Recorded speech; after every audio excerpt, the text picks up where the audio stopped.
Nosaltres, com a grups d'acció local, penso que portem el coneixement del territori precisament. El LIFE és un projecte que vol que les accions surtin des de baix, les persones del territori escullin allò que consideren que serà millor per adaptar-se al canvi climàtic i nosaltres coneixem aquest territori, coneixem aquests actors. Pel que fa al territori, penso que oferim dues coses importants. D'una banda, un espai de reflexió, perquè ens hem trobat que no hi havia un espai de debat sobre adaptació al canvi climàtic creat. I al mateix temps és una oportunitat, perquè al tenir finançament per poder fer accions, donem una oportunitat al propi territori a poder decidir, crear i després poder executar aquestes accions d'adaptació al canvi climàtic.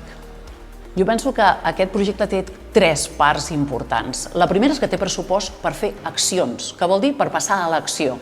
El segon punt que penso que és distintiu del projecte és el fet que es demana que les decisions surtin del propi territori, de la gent que hi viu. I la tercera és que és un projecte gran. Gran vol dir que són 25 socis i això té, jo penso, un apartat positiu, que és que el fet de treballar amb molta gent enriqueix molt més també els propis participants del projecte i, per tant, també el propi territori. Tres paraules, jo diria, consciència, cohesió i oportunitat.